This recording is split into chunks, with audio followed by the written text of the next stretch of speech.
NASCAR announced the first inductees into the Sports Hall of Fame Wednesday. Brian France, chairman and CEO of NASCAR, opened the envelope and read the name of the first person to be voted into NASCAR's Hall. I do not know the results, but I'm very pleased to say that Bill France Sr., the founder of NASCAR, is in the Hall of Fame. Widely known as Big Bill, France Sr. began as a beach racing promoter in Daytona Beach, Florida. He formed the National Association of Stock Car Racing in 1947 and led the sport until 1972. That's when he handed over control to his son, Bill Jr., who was also elected into the Hall Wednesday.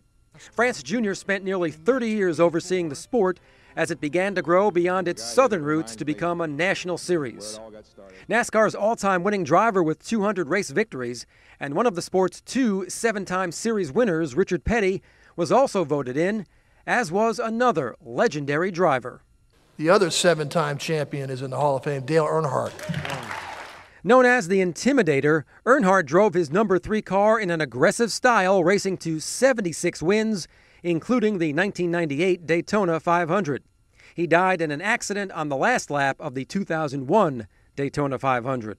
The last inductee was Junior Johnson, a former driver who also was a car owner as well. The 5 inductees will be enshrined May 23, 2010. Steve Carmazin, The Associated Press.